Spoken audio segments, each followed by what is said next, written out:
On Mother's Day, my husband and son gave me a mug that said, "World's Most Pointless Woman." They laughed like it was a joke. I smiled, cleared the table and washed the dishes. That night I booked a one-way ticket. 2 weeks later he posted, "Please, if anyone sees her, tell her we just want her home." The mug was white ceramic with black lettering. 3 words that would end my marriage. World's Most Pointless Woman. I stood in my kitchen on Mother's Day morning, holding that mug while my husband Kevin and our 15-year-old son Derek doubled over laughing. Derek's phone was pointed at me, recording every second of my shock. Kevin slapped his knee like this was the funniest thing he had ever witnessed. Their laughter echoed off the walls I had painted myself 3 summers ago, bouncing around the room I kept spotless for them. Before we continue, I want to thank you for being here and sharing these stories that matter. If you believe that every person deserves respect and recognition for their contributions, please consider subscribing. It's free and helps us reach more women who need to hear this. Now let's see what happened next. I read the words again. World's Most Pointless Woman. This was not a gag gift with something better hidden behind it. This was the gift. The only gift. My Mother's Day present. But let me back up. Let me tell you how I got here, standing in this kitchen with my heart cracking open while they laughed at me. I woke at 5:30 that morning, same as every morning. The alarm on my phone buzzed softly and I shut it off before it could wake Kevin. He needed his sleep for the golf game he had planned for later.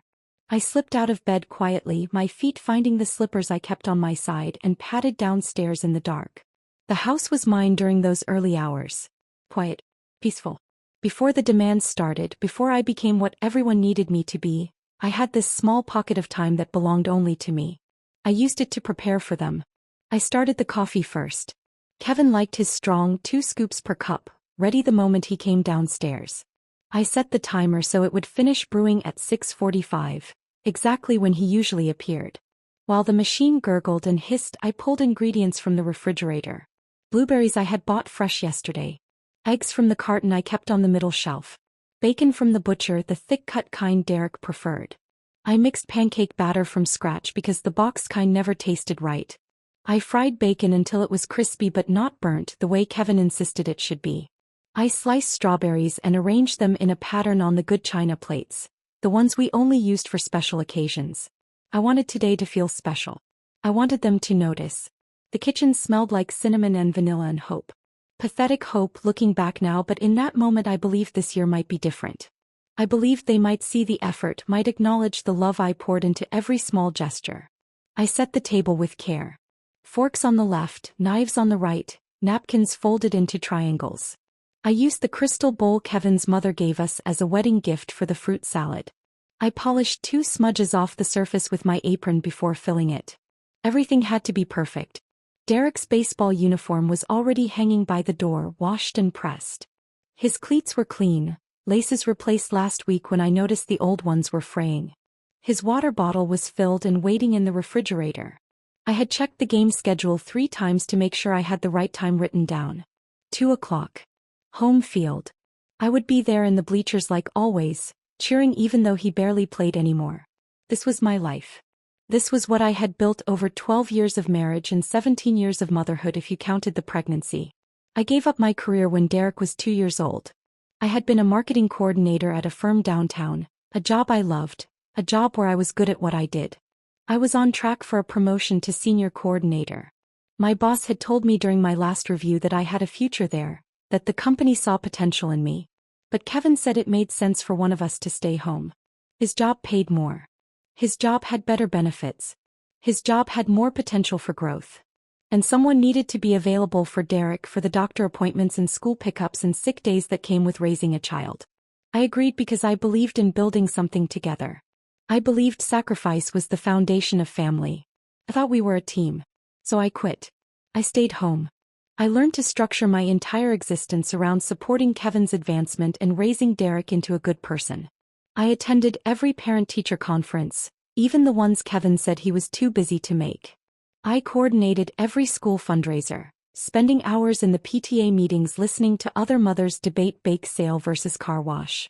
I remembered every birthday in Kevin's extended family, bought every gift, signed both our names on every card. I learned to cook his mother's recipes exactly the way she made them, even though they required ingredients I had to drive 30 minutes to find at a specialty store. I ironed Kevin's work shirts every Sunday night while he watched whatever game was on television. 5 shirts, perfectly pressed, hanging in his closet organized by color. He never thanked me.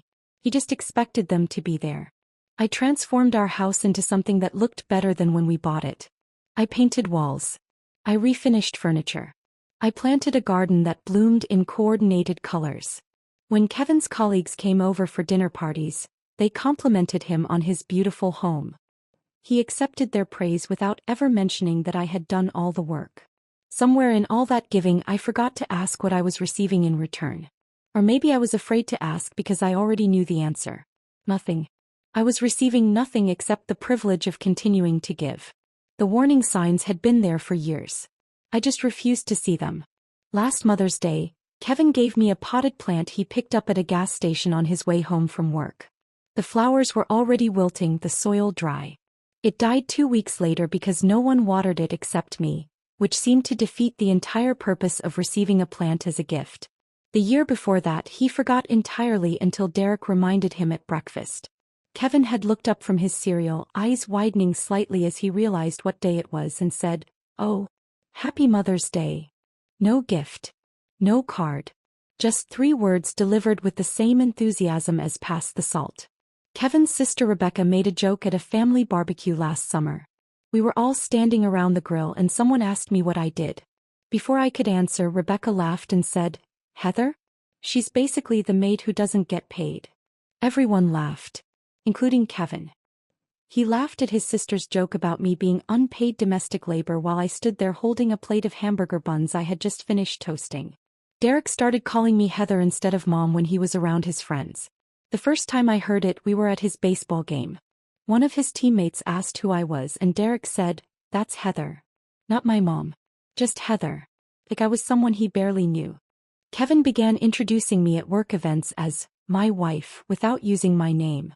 As though my identity was only an appendage to his, something that existed in relation to him rather than on its own. These moments accumulated like dust.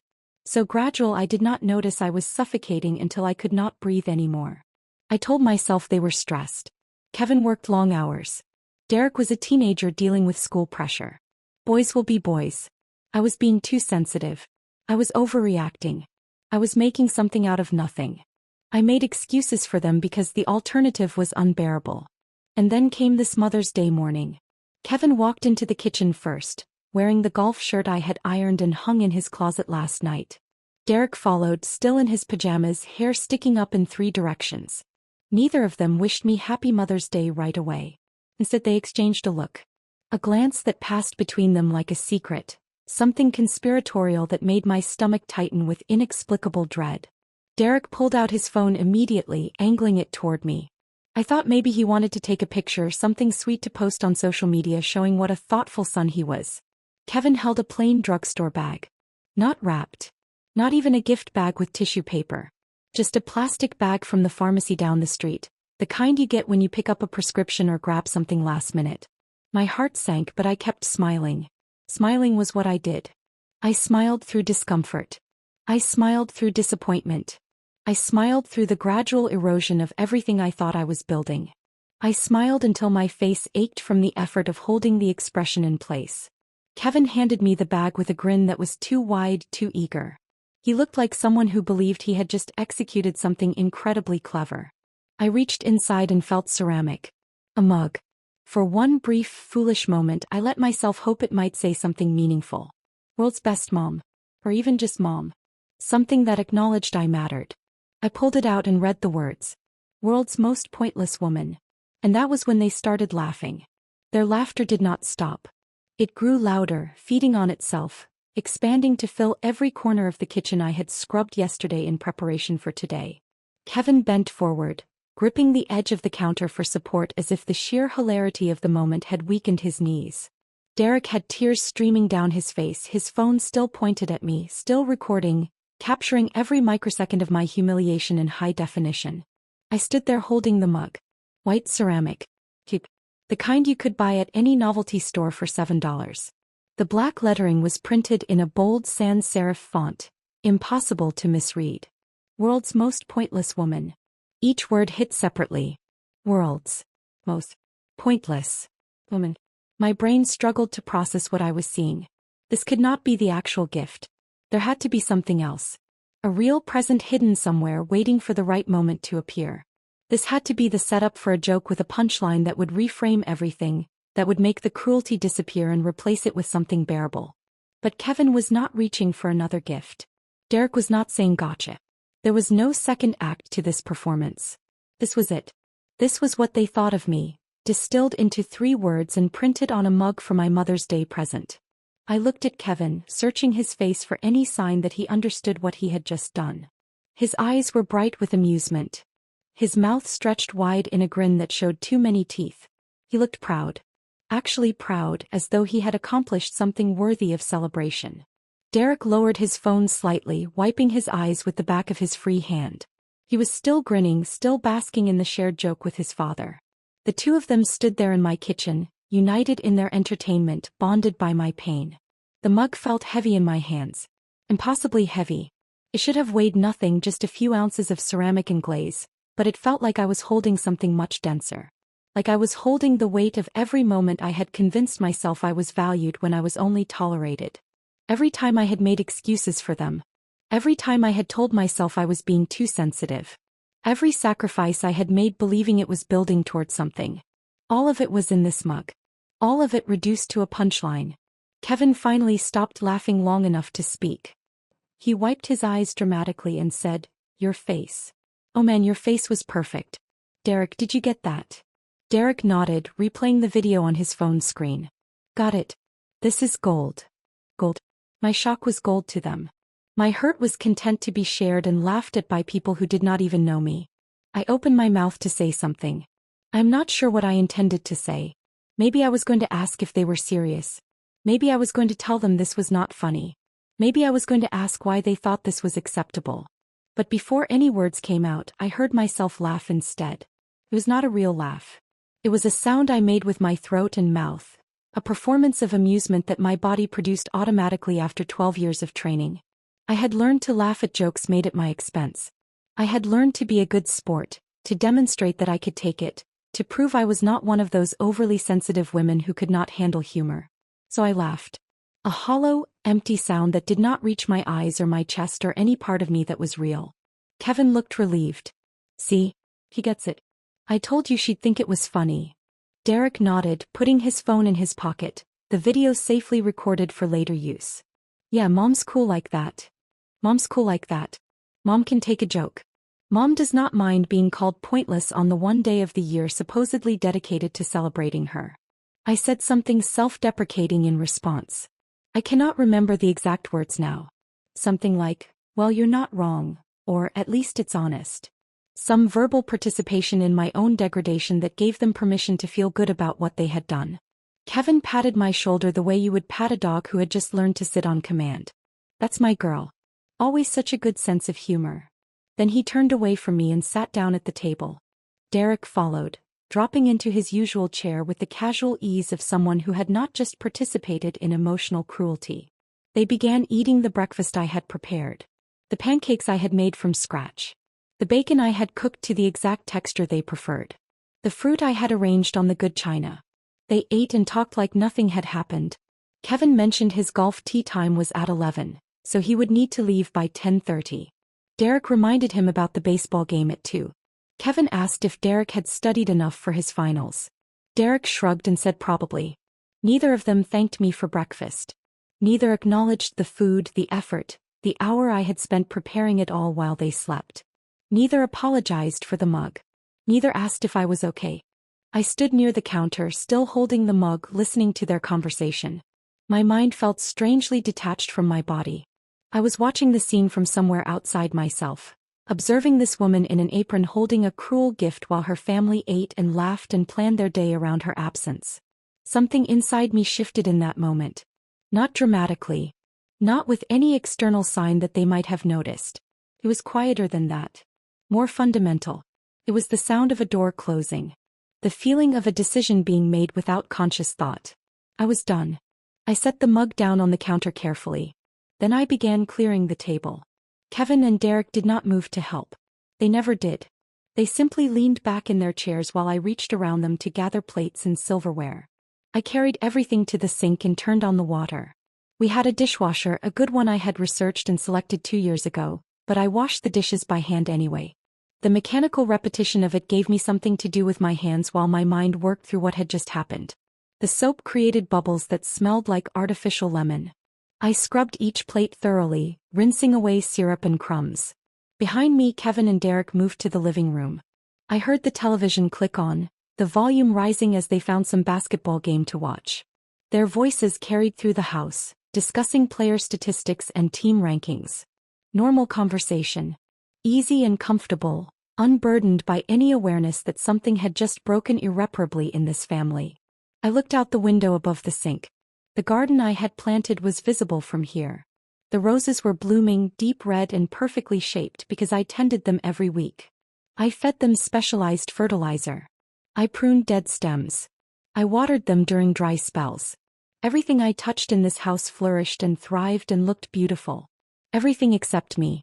I thought about the mug sitting on the counter behind me. World's most pointless woman. I thought about Derek's phone recording my shock, capturing my pain to be replayed and shared with people who would never know the context, who would only see the surface of the joke without understanding what it meant. I thought about Kevin's complete lack of awareness that he had just destroyed something that could not be repaired. His genuine belief that I would find this funny, that I would laugh along, that I would accept this latest dismissal of my worth with grace and humor. He did not know he had just ended our marriage. He did not know that the woman washing dishes at this sink was already planning her departure. He did not know that his pointless wife was about to become his ex-wife.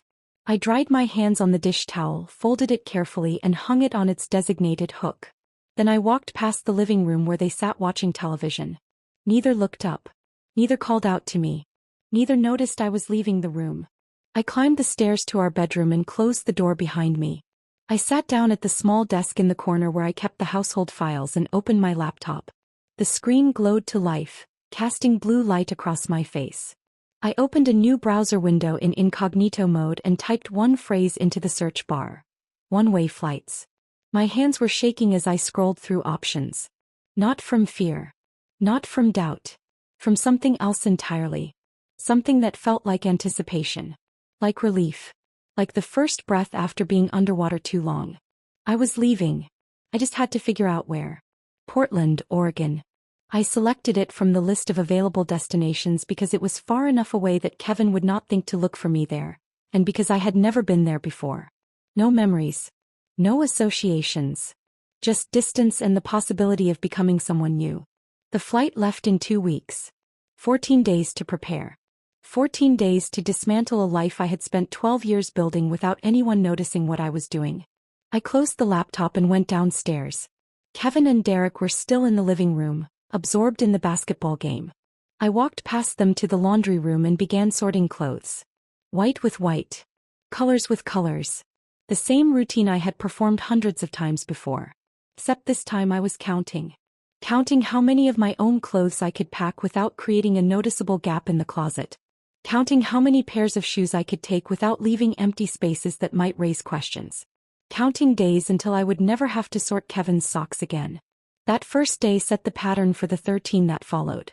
I became a ghost in my own home, moving through familiar routines while secretly preparing for departure. I packed Derek's lunch for school the next morning. Turkey sandwich, apple slices, granola bar. The same lunch I had packed hundreds of times. I left it in the refrigerator with his name written on the bag in marker. I ironed Kevin's shirts for the week. 5 of them, organized by color in his closet. I folded his underwear and restocked his drawer with socks. I made sure his gym bag was ready for his Tuesday morning workout. Everything had to appear normal. On Tuesday evening, Kevin had a work dinner. One of those events where spouses were expected to attend, where I was supposed to smile and make pleasant conversation with people who barely remembered my name from one event to the next. I wore a navy dress and pearl earrings. I laughed at his boss Martin's joke about wives being the real bosses at home while the men around the table chuckled knowingly. Martin's wife Sandra sat across from me, sipping white wine and nodding along. She and I had attended dozens of these dinners together over the years. We had exchanged recipes and recommendations for dry cleaners. We had made small talk about our children and our gardens. But we were not friends. We were accessories to our husbands' careers, pleasant fixtures at corporate gatherings. I smiled at Sandra and asked about her daughter's college search. She talked for 10 minutes about campus visits and application essays. I nodded in the right places and asked follow-up questions that demonstrated I was listening. No one at that table had any idea I was already gone. That in less than 2 weeks I would be on a plane to a city none of them knew I had even considered. On Thursday I sat in the bleachers at Derek's baseball game. It was an away game, 40 minutes of driving to watch my son sit on the bench for 7 innings. He got to bat once in the 9th inning and struck out on 3 pitches. I clapped anyway, along with the other mothers who performed the same ritual of enthusiastic support regardless of actual performance. Carol Jenkins sat next to me as she usually did. Her son played third base. She talked about the team's chances at making regionals and asked if I was going to volunteer for the end-of-season banquet committee. I told her I would check my calendar and get back to her. I knew I would not be here for the end-of-season banquet. I would be in Portland starting a new job, living in an apartment that did not contain any memories of being called pointless. No one noticed I was already elsewhere. I had perfected this performance over years of being functionally invisible. Present but absent. Physically here but mentally somewhere else entirely. At night, after Kevin fell asleep, I transferred money from our joint account to a new account I had opened at a different bank. I kept the amount small. $50 on Monday. $75 on Wednesday. $60 on Friday. Small enough that they would not trigger any alerts, that they would blend into the normal flow of household expenses. The new account was in my name only at a bank across town that Kevin had no connection to. I had opened it on Monday afternoon, during the time I usually spent grocery shopping. The account representative, a young woman named Michelle, had processed the paperwork efficiently and handed me a temporary debit card. She did not ask why I was opening a separate account. She just smiled professionally and wished me a good day. By the end of the first week I had moved $800 into the new account. Not enough to live on for long but enough to start. Enough for a security deposit on an apartment. Enough for food until I found work. On Monday of the second week I scheduled an appointment with an attorney. I found Patricia Brennan's name through an online search for divorce lawyers specializing in cases involving financial complexity and asset division.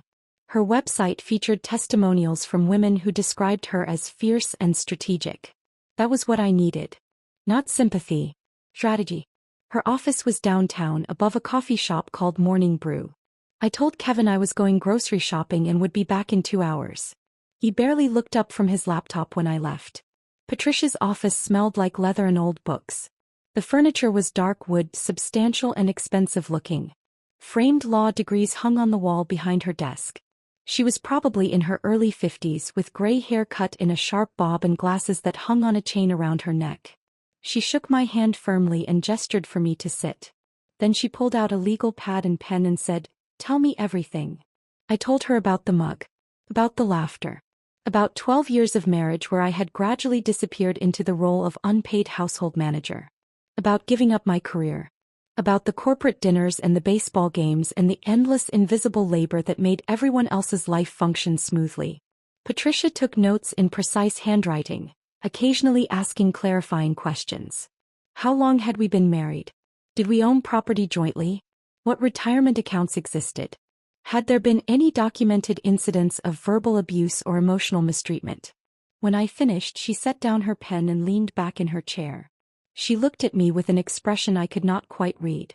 Not pity. Something else. Recognition maybe. "Here is what you need to understand," she said. "The most powerful position you can negotiate from is the one where you have already left. Once you are gone, he cannot manipulate you. He cannot guilt you.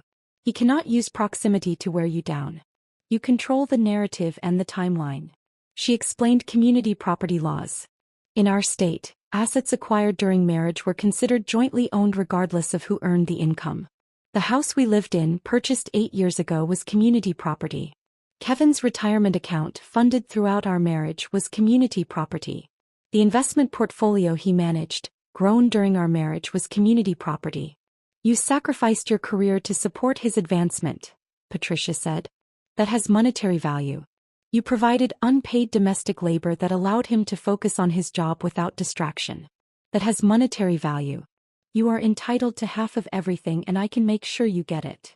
She asked if I was ready to fight. I realized I had been ready for years. I just needed someone to tell me I had the right to. I hired her before leaving the office. She gave me instructions for the next steps. Document everything. Gather financial records. Collect evidence of contributions and mistreatment. Build an ironclad case. Over the following days I became an archivist of my own life. I photographed every room in the house, documenting improvements I had made. The walls I had painted. The light fixtures I had installed. The built-in shelving I had designed and paid to have constructed in the living room. I made copies of 12 years of joint tax returns. I downloaded bank statements showing the flow of money during our marriage.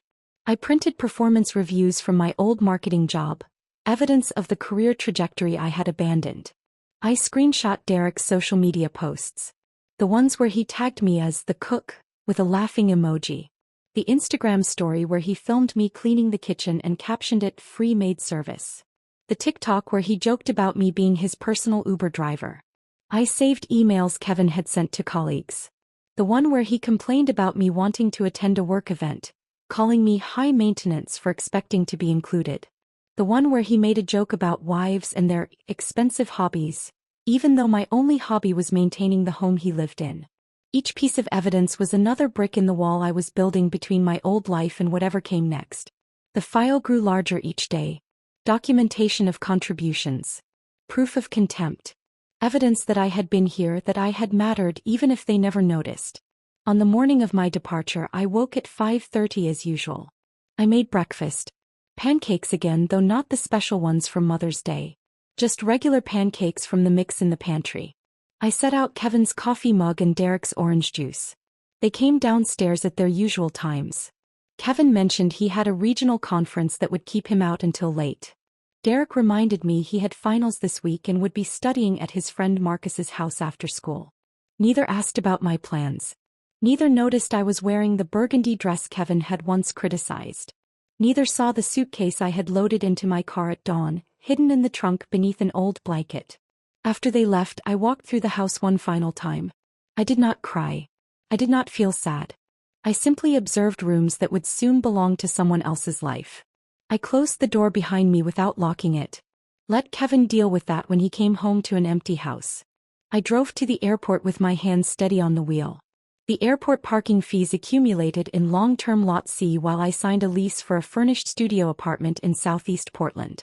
The landlord was a woman named Iris, probably in her late 60s, with silver hair pulled back in a loose bun and reading glasses hanging from a beaded chain around her neck. She met me at the building entrance, a narrow 3-story structure wedged between a vintage clothing store and a Thai restaurant. The neighborhood smelled like coffee and rain-soaked pavement.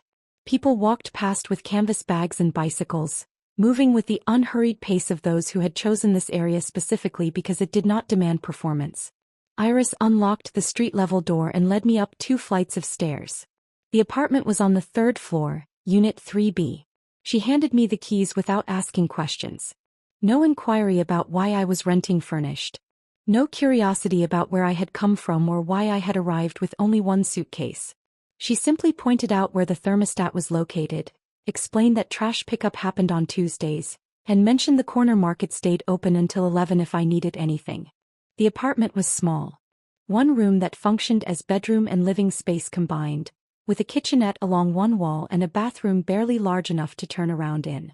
The furniture was mismatched but clean. A futon with a faded blue cover. A small table with 2 chairs. A bookshelf holding books the previous tenant had left behind. The window looked out over narrow streets lined with old trees that were just beginning to show autumn color. It was mine. That was the only thing that mattered. No one here knew I had been a wife or a mother or the punchline to a cruel joke. No one knew about the mug or the laughter or the 12 years I had spent disappearing into someone else's life. I unpacked my single suitcase, hanging clothes in the small closet, placing toiletries in the bathroom cabinet. Everything I owned in this city fit in one piece of luggage and still left room for what I had abandoned. That first evening I walked to the corner market Iris had mentioned. It was the kind of place that sold organic produce alongside conventional brands. where hand-lettered signs advertised local honey and fresh-baked bread. I filled a basket with foods I actually liked. Sharp cheddar cheese instead of the mild kind Kevin preferred. Sourdough bread instead of whole wheat. Coffee with actual flavor instead of the bland brand Derek said was fine. Strawberries because I wanted them, not because anyone else had requested them. The cashier, a young man with multiple ear piercings and a friendly smile, bagged my groceries and told me to have a nice night. I carried them back to my apartment and arranged everything in the small refrigerator. My food. My choices. My life. I made dinner from what I had bought. Cheese and bread and strawberries. Simple. Exactly what I wanted. I ate sitting on the fire escape accessible through the window, watching the sun set over rooftops I did not recognize. The sky turned orange and pink and purple, colors so saturated they looked artificial. I was alone. Completely alone in a city where I knew no one. And I was not lonely. There was a difference I was discovering between loneliness and solitude. Loneliness was wanting company you did not have. This was freedom. On Monday morning I updated my resume. 12 years showed as a gap in my employment history, a blank space where a career should have been. I described what I had done during those years in language that translated domestic labor into corporate terminology. Household management became operations coordination. Budgeting became financial planning. Volunteer work became project management and stakeholder relations. I applied to 17 positions at marketing firms throughout Portland. By Wednesday I had received responses from 5. 3 were polite rejections citing my extended absence from the field. 2 requested interviews. The first interview was with a large corporate firm downtown. The hiring manager, a man in his 40s wearing an expensive suit, spent most of the meeting asking why I had taken so much time off and whether I was truly committed to returning to work. He used phrases like rusty skills and outdated experience. I left that interview knowing I would not accept a position there even if offered one. The second interview was different. Horizon Collective operated out of a converted warehouse in an industrial neighborhood that was being slowly transformed by artists and small businesses. The building had exposed brick walls and high ceilings with metal beams. Plants hung from hooks, creating small pockets of green throughout the open workspace. Simone Keller, the hiring manager, met me in a small conference room with a wall of windows overlooking the street. She had silver hair cut in a precise bob and wore dark-framed glasses that gave her an air of sharp intelligence. She shook my hand firmly and gestured for me to sit. She reviewed my resume in silence for a full minute, her expression neutral. When she reached the 12-year gap, she paused. I braced myself for the usual questions about commitment and relevance. Instead, she looked up and asked, "What skills did you develop during this time?" The question surprised me. Not why did you leave work, but what did you learn while you were gone? I explained project management through coordinating school fundraisers. Budget optimization through managing household finances. Stakeholder coordination through navigating relationships with teachers, coaches, extended family. Crisis management through handling everything from medical emergencies to last-minute schedule changes. Simone listened without interrupting. When I finished, she smiled. That is just parenting and household management translated into corporate language. You have been working. You just were not getting paid. She explained that Horizon Collective specialized in marketing campaigns for nonprofit organizations. The work required someone who could manage multiple projects simultaneously, communicate effectively with diverse stakeholders, and operate efficiently within tight budgets. Everything I had been doing for 12 years, just with different terminology. She offered me the position before I left the building. Marketing coordinator, handling campaigns for 3 to 5 nonprofit clients at a time. The salary was modest but livable. The benefits included health insurance and 2 weeks of paid time off. I accepted before reaching the elevator. My phone had been on silent since I left home. On Thursday evening I finally checked it. 43 text messages. 17 missed calls. 3 voicemails. The texts from Kevin followed a predictable progression. Confusion first. Where are you? When are you coming home? Then annoyance. This is really inconvenient, Heather. Derek has a game and I have work. You need to come back and handle your responsibilities. Then anger. What kind of mother abandons her family? People are asking questions and I do not know what to tell them. The messages grew more desperate as days passed. At least tell me you are okay. You are scaring Derek. But Derek had not sent any messages. Kevin was using our son as leverage, assuming guilt would drag me back to a life I had already left. On Friday morning, exactly 3 days after my departure, Patricia sent the automated email I had drafted before leaving. Brief, professional, devoid of emotion. I have left. All future communication will go through my attorney. Patricia Brennan can be reached at the following email and phone number. Kevin's response arrived within minutes. You cannot just leave. This is abandonment. I will make sure everyone knows what you did. You will regret this. I did not reply. Patricia was right. He could not manipulate what he could not reach. I established new routines that belonged entirely to me. Morning runs along the Willamette River, where the water reflected whichever mood the sky was in that day. Other runners nodded in passing, a silent acknowledgement of shared space and purpose. No one asked where I was going or when I would be back. Afternoons I worked at a cafe called Bread and Ink. The barista, a woman in her 20s with short purple hair, learned my order after 2 visits. Black coffee with 1 sugar. She started preparing it when she saw me walk through the door. This small recognition, this being seen and remembered for something as simple as how I took my coffee, felt profound. Evenings, I attended a pottery class at a community center 6 blocks from my apartment. The instructor, a patient man named Robert who had been throwing pots for 40 years, taught us to center clay on the wheel and shape it with steady hands. Most of what I made collapsed or cracked. Robert said that was part of learning. Not everything you create will be perfect, and that is acceptable. I read novels I chose for myself. Literary fiction that Kevin would have called pretentious. Mystery series Derek would have found boring. I took long baths without anyone knocking on the door asking when I would be finished. I ate dinner at 9 o'clock because I felt like it, not because family mealtime had been designated for 6:30. I discovered I genuinely enjoyed my own company. I was not the boring, pointless woman they had labeled me. I was simply a woman who had never been given space to be herself. 2 weeks into my new life in Portland, I was sitting in Bread and Ink with my laptop open, working on a campaign proposal for a homeless youth organization, when my phone buzzed with a notification I had not expected to see. Someone had tagged me in a Facebook post. I had left my account active but dormant, not posting or engaging since my departure. The notification came from Kevin's profile. My finger hovered over the screen for a moment before I opened it. The photograph was from our last family vacation, a beach trip to the Oregon coast we had taken 8 months earlier. In the image, I stood on the sand with my arm around Derek. Both of us were smiling, sunburned, wearing the relaxed expressions of people enjoying a holiday. Behind us, the ocean stretched blue and calm under a cloudless sky. I remembered that trip clearly.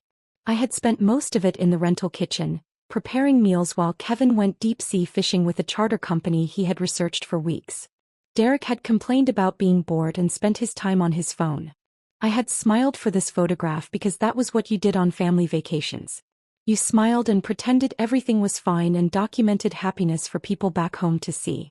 Kevin's caption made my stomach tighten with anger. Please, if anyone sees her, tell her we just want her home. We love her and miss her. Heather, if you are reading this, we are sorry. Please come back. Derek is devastated. The post had been published 3 hours earlier. It already had over 200 reactions and 60 comments.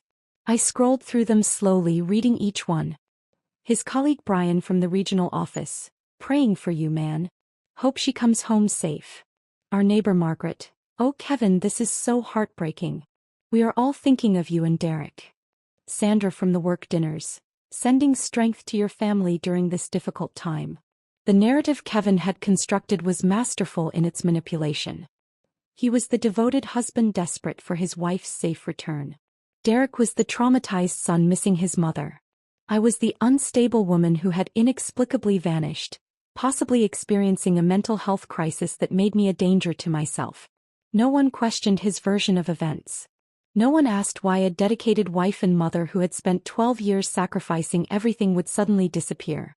They simply accepted that I was the problem, that something was wrong with me, that Kevin and Derek were the victims of my irrational behavior. I closed the laptop and left the cafe. Back in my apartment, I created a fake Facebook account. I used a stock photo of a golden retriever I found online as the profile picture. I named the account Bailey Thompson, a generic name that could belong to anyone. Through this account, I could watch Kevin's performance without him knowing I was observing. The comments on his post continued to accumulate throughout the evening. Kevin's mother Patricia. Praying for your family, Kevin. Heather always seemed fragile to me. I hope she gets the help she needs. His sister Rebecca. You are so strong for handling this with grace. Derek is lucky to have you. More neighbors. More colleagues. More acquaintances from Derek's school and sports teams. Everyone expressing sympathy for Kevin. Everyone offering prayers and support. Everyone sharing the post to extend its reach further. The women from the PTA, women I had spent hundreds of hours volunteering alongside, coordinating fundraisers and organizing events, expressed shock that I could do something so selfish. Vanishing without explanation. Abandoning my family. Leaving my husband to manage everything alone. Only one person commented something different. Lisa Martinez, a woman I barely remembered from Derek's elementary school years. Her son had been in Derek's third-grade class. We had exchanged pleasant conversation a few times at school pickup but had never been close. Lisa's comment read, "Has anyone considered asking why she left?" I stared at those 8 words. Someone had asked the question no one else seemed willing to consider. Why would a woman who appeared devoted to her family suddenly leave? What had happened that no one was discussing? Lisa's comment received no likes. Within an hour, 2 people had responded to her. This is not the time for blame, Lisa. Kevin is going through enough without people questioning him. Lisa did not comment again. I screenshot everything.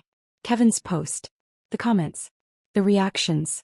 The narrative he was building about my instability and his victimhood. All of it documented and saved in a folder I labeled evidence. On Monday morning, exactly 1 week after Kevin's Facebook post, Patricia Brennan filed divorce papers on my behalf. She had prepared them meticulously over the previous days, incorporating everything I had provided during our consultations. The petition requested a temporary restraining order preventing Kevin from contacting me directly. All communication would go through Patricia. The filing included a comprehensive accounting of marital assets.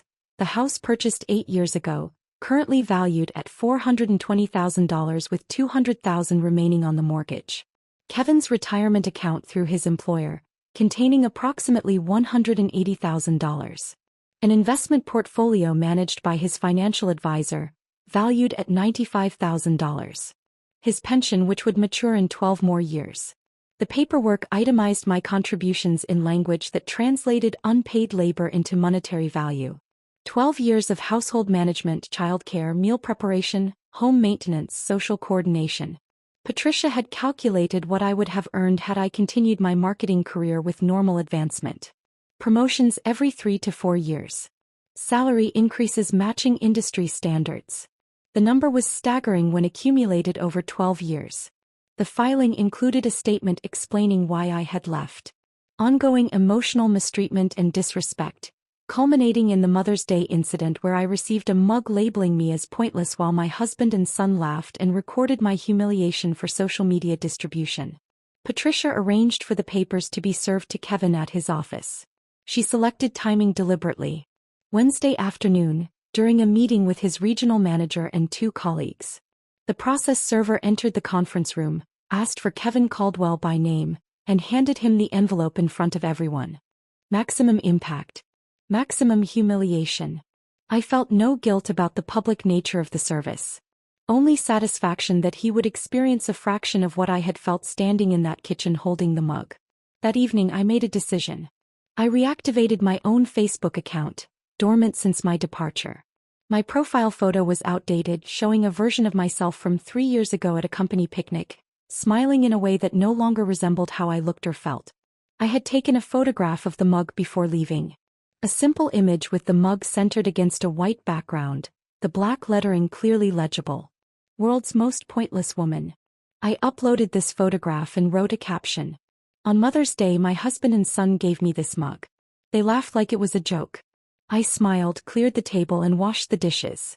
That night I booked a one-way ticket. To everyone asking where I went somewhere I am not pointless. I did not tag Kevin. I did not tag Derek. I did not name them or provide additional context. I simply stated facts and let the image speak for itself.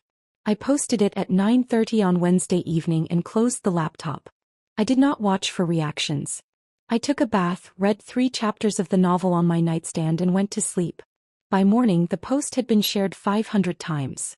By noon 3,000 times. My phone, which I had silenced, showed 147 notifications when I finally checked it. Messages from women I had not spoken to in decades. College friends. Former coworkers. Distant relatives. I always knew something was wrong. You were too good for him. Thank you for sharing this. My ex did similar things. The comments on my post overflowed with support and recognition. Women sharing their own stories of being diminished, of being treated as functionaries rather than partners, of being expected to laugh at their own devaluation. More significantly, the narrative around Kevin's post shifted dramatically. People began commenting with questions. Why had he given his wife such a cruel gift? What kind of husband treats the mother of his child with such disrespect? The sympathetic reactions turned skeptical. The prayers turned to criticism. Several women who had attended those corporate dinners with their own husbands sent private messages. Sandra, who had sat across from me at the table making small talk, wrote, "I always sensed something was off in how he spoke to you. I am sorry I never said anything." Kevin's Facebook post was suddenly recontextualized. Not as the plea of a desperate husband, but as the manipulation of a man trying to control a narrative that was slipping away from him. I watched it unfold through my fake Bailey Thompson account, documenting everything with screenshots. The shift in public opinion. The questions people were finally asking. The recognition that maybe, just maybe, the devoted wife had not left without reason. Kevin attempted damage control that evening. He posted a lengthy statement claiming the mug had been a joke taken out of context, that he had never intended to hurt me, that he loved me and wanted to work on our marriage. The post was carefully worded, likely reviewed by someone with communications experience, but it rang false. The comment section became a battlefield. Some people defended him. Most did not. The conversation had changed and he could not change it back. I closed the laptop and looked out my apartment window at the Portland evenings settling over unfamiliar streets. The public narrative was no longer his to control. The private truth was finally becoming visible. 3 days after my post went viral, Kevin published his response. I was at Horizon Collective when the notification appeared on my phone. Simone had just assigned me a campaign for a literacy nonprofit, and I was reviewing their previous marketing materials when the screen lit up with Kevin's name. The post was long. Much longer than his usual social media activity. The kind of statement that had clearly been drafted and revised, possibly with input from someone who understood public relations. The tone struck a careful balance between contrition and self-defense. He claimed the mug had been a joke taken out of context. He insisted he had never intended to hurt me. He said he loved me and wanted to work on our marriage. He described himself as devastated by my departure and shocked by the public attention our private matter was receiving. He claimed he had always supported me and could not understand how I had interpreted a harmless prank as deliberate cruelty. The language was polished, professional, almost convincing if you did not know the truth behind the words. The comment section told a different story. Women who had experienced similar treatment recognized the deflection immediately. They called him out with brutal clarity. This is classic gaslighting. You humiliated your wife and now you are playing victim. The fact that you still call it a harmless prank proves you do not understand what you did. Some men defended him, though their defenses were weak and uncomfortable. Everyone makes mistakes. Maybe she is overreacting. But even these comments received pushback from others who could see through the performance. What surprised me most were the private messages that began arriving from women I had spent years making polite conversation with at Kevin's work events. Sandra, who had sat across from me at corporate dinners discussing her daughter's college applications, sent a message that made my throat tight. I always thought he was dismissive of you. The way he talked over you at dinners made me uncomfortable, but I never said anything. I'm sorry for that. I am glad you got out. 3 other wives from Kevin's company sent similar messages. They had all noticed. They had all felt uncomfortable. They had all stayed silent because it was not their place to intervene in someone else's marriage. Kevin's carefully constructed image was crumbling in real time. The comments on his posts dwindled. His friends stopped engaging with his content. According to one of the wives who messaged me, his boss had quietly removed him from a high-visibility project that would have positioned him for promotion. The public scrutiny was affecting his professional reputation in ways he had not anticipated. He was becoming invisible. Exactly what I had been for 12 years. 4 days after Kevin's failed damage control attempt, I received an email from Derek. The message appeared in my inbox late on a Thursday evening while I was working on the literacy campaign at my kitchen table.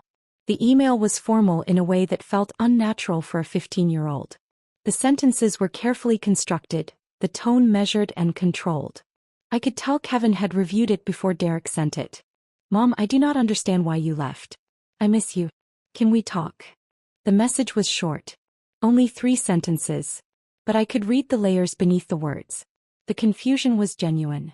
Derek was 15, old enough to recognize cruelty when he saw it but young enough to still believe his father's narrative about jokes and overreactions and wives who could not take harmless pranks. I sat with the email for an hour before responding. I wrote and deleted 3 different versions before settling on something that balanced firmness with compassion. "Derek, I love you, but I need space to rebuild my life. What happened on Mother's Day was not a joke. Filming someone's humiliation and posting it online is not how you treat people you respect. When you are ready to have an honest conversation about that, I am here." I did not hear back immediately. The silence stretched for 3 days. I returned to my routines, working at Horizon Collective during the day, attending pottery class in the evenings, running along the river each morning before the city fully woke. Then on Sunday afternoon a second email arrived. Shorter this time. The formality was gone, replaced by something that sounded more like Derek's actual voice. "You are right. I am sorry. Dad is really angry about the divorce. Can I visit you?" I replied within minutes, providing my address and listing the weekends when I was available. The door was open. He just had to choose to walk through it. The preliminary divorce hearing was scheduled for a Wednesday morning in late October. Patricia had prepared me for what to expect. A sterile courtroom. A judge who had heard hundreds of similar cases. Arguments from Kevin's attorney attempting to minimize my contributions and maximize his entitlement. The courtroom smelled like floor polish and old coffee. Fluorescent lights hummed overhead, casting everything in a flat, institutional glow. Kevin arrived wearing a tailored navy suit that I had helped him select 2 years ago for a regional conference. He looked every inch the successful professional wronged by circumstances beyond his control. His attorney was exactly what I expected. A man in his 60s with silver hair and an expensive watch, carrying himself with the casual arrogance of someone accustomed to winning. He sat beside Kevin at the plaintiff's table, reviewing documents with an air of bored confidence. Patricia sat beside me wearing a practical gray blazer and minimal jewelry. Her demeanor was calm, focused, completely unruffled by the performance happening across the aisle. She had told me during our preparation that judges saw through theatrics quickly. What mattered was documentation and law. Kevin's attorney opened with the argument Patricia had predicted. Kevin had been the primary earner throughout the marriage. He had built the retirement account and investment portfolio through his own labor and financial discipline. I had chosen to leave my career, a decision no one had forced upon me. Now I was attempting to claim half of assets I had not earned. The argument was delivered smoothly, with just enough sympathy for Kevin to make him seem reasonable rather than vindictive. I watched the judge's face for reaction and saw nothing. She listened without expression, taking occasional notes. Patricia's counterargument was devastating in its precision. She presented the career sacrifice I had made, including documentation of my job performance and trajectory before leaving. She showed the opportunity cost calculations, demonstrating what I would likely have earned with normal advancement over 12 years. She displayed evidence of unpaid domestic labor that had allowed Kevin to focus on his career without distraction. Then she introduced the screenshots. Kevin's emails to colleagues where he joked about me being high maintenance for wanting to attend company events. His text messages to friends complaining about having to help with household tasks during weeks when I was sick. Derek's social media posts labeling me as free maid service. The judge's expression shifted slightly. Not dramatically. Just enough to indicate she was seeing something that changed her assessment. Kevin's attorney objected, claiming the screenshots were taken out of context and represented isolated incidents rather than patterns. Patricia calmly noted that isolated incidents spanning 12 years constituted a pattern. When both sides finished their arguments, The judge reviewed her notes in silence for what felt like an extended period. The courtroom was completely quiet except for the hum of fluorescent lights and the distant sound of footsteps in the hallway outside. Finally, she looked up and spoke. Her voice was measured, professional, carrying the weight of someone who had made these determinations many times before. Choosing to prioritize one spouse's career over another's does not diminish the contributing spouse's entitlement to marital assets. The evidence presented demonstrates substantial unpaid labor that directly benefited the earning spouse's career advancement. Temporary spousal support is granted in the amount of $3,000 per month, effective immediately, pending final divorce settlement. Kevin's face flushed red. His attorney leaned over to whisper something that I could not hear. Patricia remained completely still beside me, her expression neutral, but I caught the smallest hint of satisfaction in her eyes. I felt something I had not experienced in years. Not happiness exactly. Something more substantial. Vindication. The recognition that my contributions had value, that my sacrifice had meaning, that the law saw what Kevin had refused to acknowledge. The temporary support payments began the following week. $3,000 deposited into my account on the first of each month. The amount was enough that I could reduce my hours at Horizon Collective from full-time to 30 hours per week, giving me space to focus on other aspects of rebuilding my life. I enrolled in a professional certification program for advanced digital marketing strategy. The coursework was challenging in ways I had forgotten I enjoyed, requiring analysis and creativity and strategic thinking that felt like exercising muscles I had not used in years. I also started therapy with Dr. Angela Morrison, a counselor Patricia had recommended who specialized in helping women recover from emotionally abusive relationships. Her office was in a converted house near downtown, with comfortable furniture and windows that looked out onto a garden someone tended carefully. In our first session, Dr. Morrison asked me to describe my marriage in one sentence. I thought for a moment and said, I spent 12 years making myself smaller so someone else could feel bigger. She nodded slowly and wrote something in her notebook. Then she looked up and said, Now we teach you how to take up space again. Learning to take up space again required more than Dr. Morrison's guidance and certification courses. It required confronting the relationships I had left behind and determining which ones could be rebuilt and which ones needed to remain in the past. Derek arrived on a Friday evening in early November. He had taken the Greyhound bus from home, a 4-hour journey that Kevin had refused to facilitate. When I asked Derek about the refusal in a text message coordinating his visit, he responded simply, Dad says if I want to see you I can figure it out myself. I met him at the bus station downtown. He stepped off carrying a backpack and wearing a jacket that looked too thin for the Portland weather. He had grown since I last saw him. Not dramatically but enough that I noticed immediately. He looked older. More tired. The easy confidence of childhood had been replaced by something more guarded. We walked to a restaurant 3 blocks from my apartment, a place called the Brass Tap that served burgers and had booths with high backs that created privacy. We sat across from each other and for the first 15 minutes, neither of us addressed anything of substance. Derek told me about his classes. I asked about the baseball season. He mentioned a friend who had moved to California. I described my new job without going into detail about why I had needed a new job in the first place. The conversation felt performative, both of us circling around what actually needed to be discussed. Then Derek set down his burger, wiped his hands on a napkin and looked at me directly. Dad is really angry, he said. He says you are trying to destroy him. I met his eyes and kept my voice level. I am not trying to destroy anyone. I am protecting myself from being destroyed. Derek looked down at his plate, picking at his fries without eating them. He says you are taking everything. The house, his retirement money, all of it. He had to move into a smaller place because of the divorce settlement. I had anticipated this conversation. Patricia had warned me that Kevin would use Derek as a messenger, would present himself as the victim of an unfair system designed to punish men. I chose my words carefully. Derek, the settlement was determined by a judge based on state law. Assets accumulated during a marriage are considered jointly owned, regardless of who earned the income. I gave up my career to support your father's advancement and to be available for you. That sacrifice has value. I am not taking anything that is not legally mine. He continued picking at his fries. He makes it sound like you just left because you were bored or something. Like you got tired of being a mom and decided to start over. Is that what you think? Derek hesitated. I do not know what to think. You were just gone. One day you were there making breakfast like always, and the next day you were gone and Dad was freaking out and everyone at school was asking if I was okay.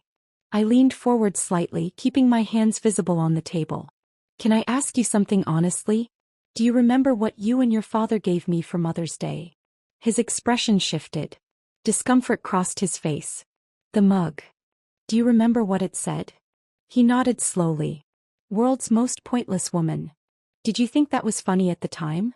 Derek looked away, staring at something over my shoulder. Dad said you would think it was funny. He said you always had a good sense of humor about stuff like that. Did I look like I thought it was funny? He was quiet for a long moment. When he spoke again, his voice was quieter. No. You looked hurt. But then you laughed, so I thought maybe it was okay. I laughed because that is what I had trained myself to do. I laughed because I had spent 12 years being the person who could take a joke, who did not make things uncomfortable, who smiled through being treated like I did not matter. But it was not okay, Derek. And filming my reaction and planning to post it online was not okay either. Derek's face flushed. I did not post it. I was going to, but then you left and it seemed weird to post it after that. Why were you going to post it in the first place? He shifted uncomfortably. I do not know. Dad thought it would be funny. Like showing that our family could joke around with each other. At my expense. I guess. I did not think about it like that then. I took a breath and chose my next words carefully. Derek, I need you to understand something. I did not leave because I was bored or tired of being a mother.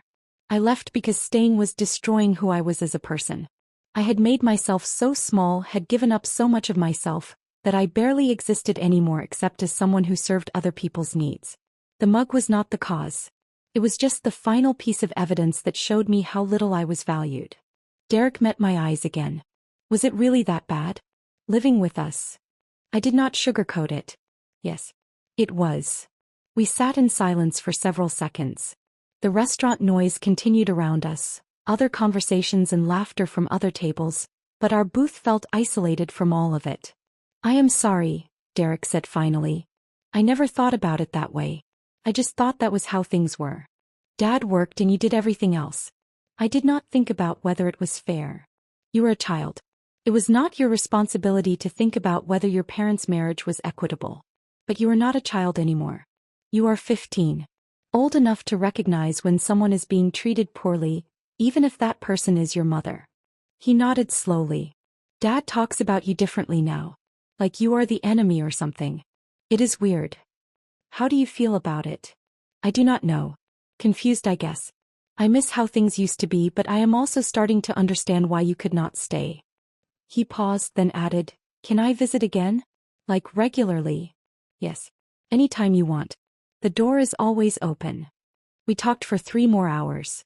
Derek asked about my job, my apartment, what Portland was like. I asked about his plans for college, whether he was still playing baseball, how he was handling his father's anger. The conversation was not perfect. There were awkward pauses and moments of discomfort. But it was honest in a way our previous relationship had never been. 6 months after my departure, the divorce was finalized. I returned to the same courthouse, the same sterile room with fluorescent lighting and the smell of floor polish. Patricia sat beside me. Kevin sat across the aisle with his attorney, both of them wearing expressions of barely concealed frustration. The judge reviewed the final settlement agreement and declared the marriage legally dissolved. I received exactly what the preliminary hearing had established. Half the equity from the house, forcing Kevin to sell and relocate to a smaller property. Half his retirement account. Half the investment portfolio. The settlement was fair, calculated precisely according to state law, distributed according to clearly established legal precedent. Kevin glared at me across the courtroom as the judge spoke. I looked back at him and felt nothing. Not anger.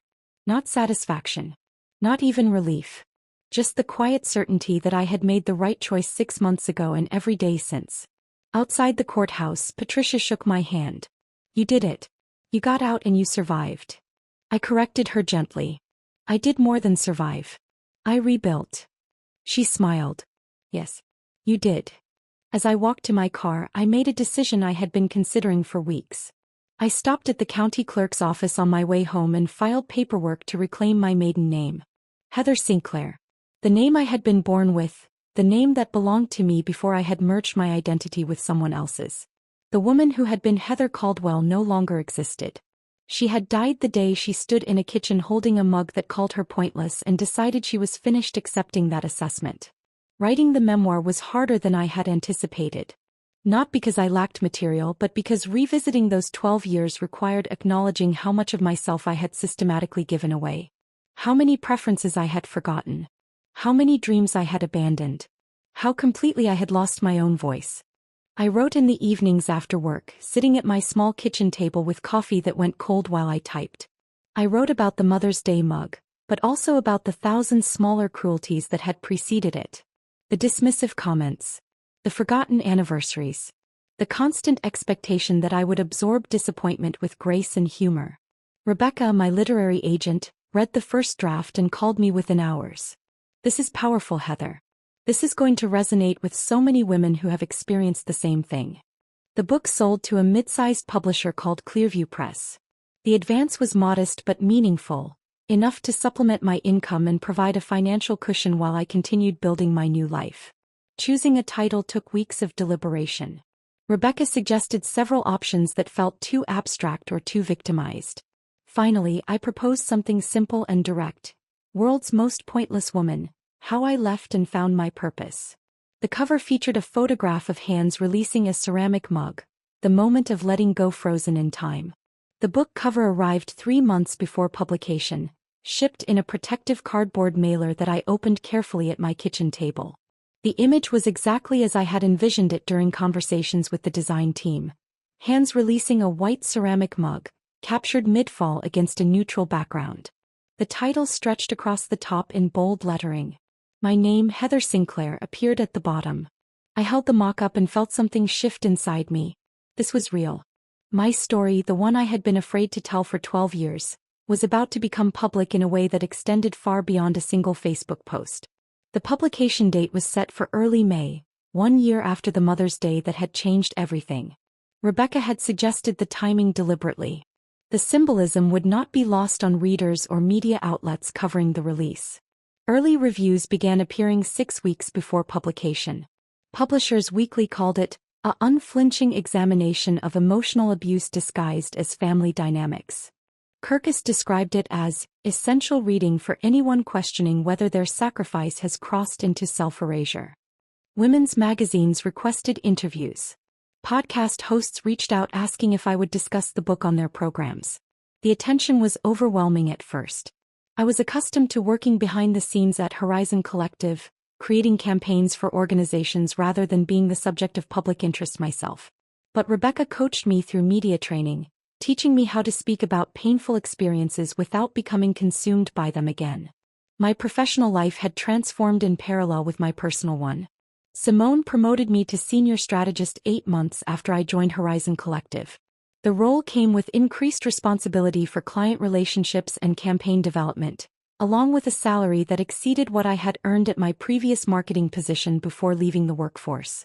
More significantly, it exceeded what Kevin currently earned in his regional sales position. I knew this because Derek had mentioned it during one of his weekend visits, not with malice but as simple fact. His father had complained about money frequently since the divorce settlement, apparently not understanding that court-ordered asset division was not negotiable based on his feelings about fairness. The promotion allowed me to lead campaigns that felt meaningful in ways my previous work never had.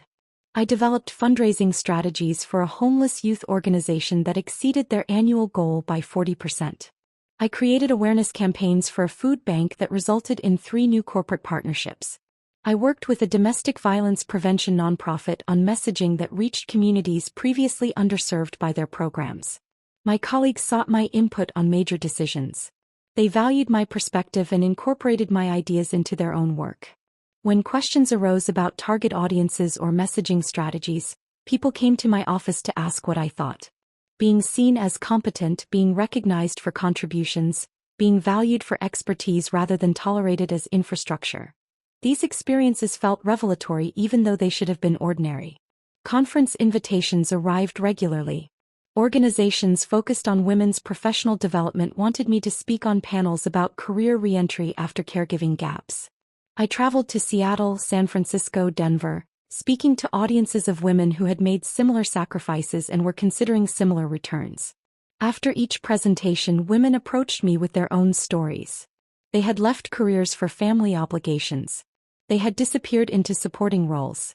They had absorbed disrespect so gradually they had not recognized it was happening until they could barely breathe under its weight. Many were still living in those situations, trying to determine if leaving was possible or wise or worth the disruption it would cause. I responded to every message that came through my website or social media.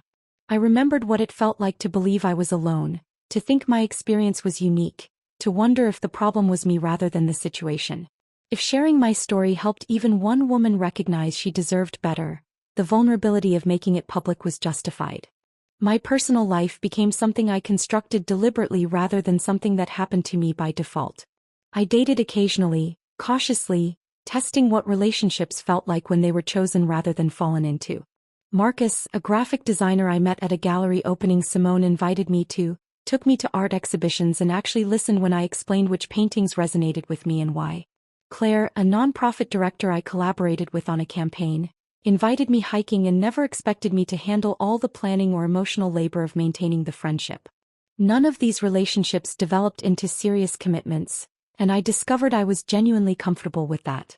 I did not need a partner to validate my existence or give my life meaning. I had learned to value my own company, to enjoy solitude without experiencing it as loneliness. The friendships I cultivated were reciprocal in ways my previous relationships had not been. Simone texted me articles she thought I would find interesting and I did the same for her. We met for lunch and discussed work challenges and personal struggles with equal investment in each other's experiences. Iris, my landlord, invited me for tea in her apartment every few weeks and told stories about her own divorce 30 years earlier, about rebuilding her life when social support for such decisions was far less common. The women in my hiking group celebrated my victories and offered support during setbacks without keeping score of who had contributed what to whom. Relationships, I was learning, could be balanced and life-giving rather than extractive and depleting. Derek visited most weekends now. He was 17, taller than Kevin, preparing college applications with the seriousness of someone who understood these decisions would shape his future. We cooked dinner together in my small kitchen, experimenting with recipes neither of us had tried before. He asked questions about my work, my memoir, the speaking engagements that were beginning to fill my calendar. He told me about Sophie, his girlfriend of 6 months. She was a year ahead of him in school, planning to study environmental science at Oregon State. Derek described her as kind and smart and unwilling to tolerate disrespect from anyone, including him. I liked her immediately without having met her. He also told me with careful neutrality that Kevin had been dating someone new. A woman named Jennifer who was 32, a full decade younger than me. Derek described her as nice but already showing signs of exhaustion from trying to meet Kevin's expectations while maintaining her own career as a dental hygienist.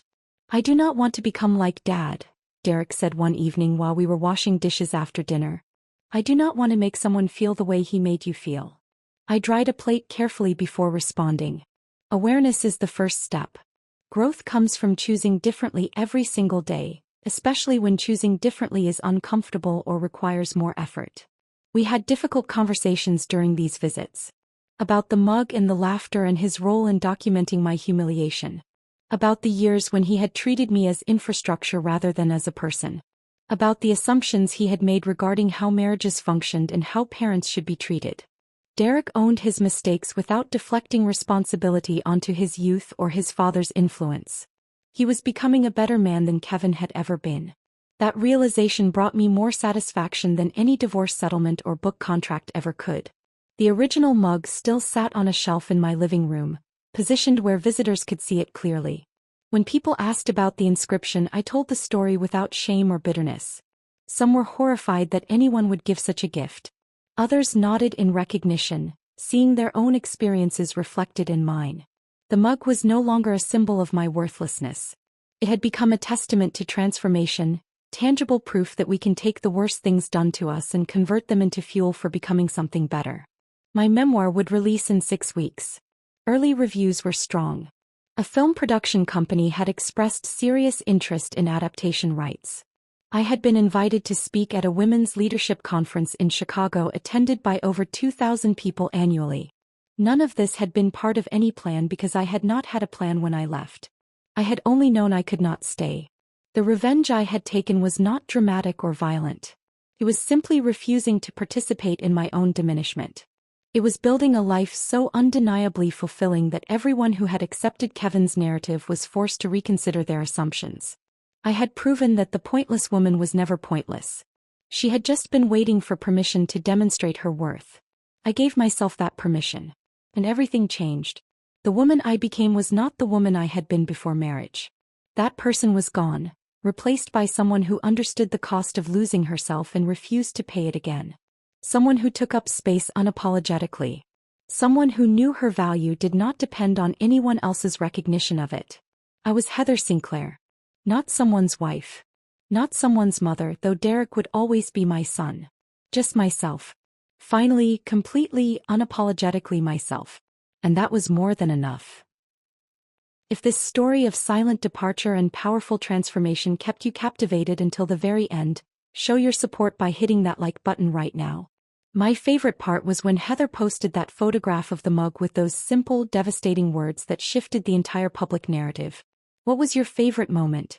Share it in the comments below. Don't miss more compelling stories of courage and reinvention like this one. Subscribe and hit that notification bell so you never miss an upload. Never miss an upload. Never miss an upload. Never miss an upload. Never miss an upload. Never miss an upload.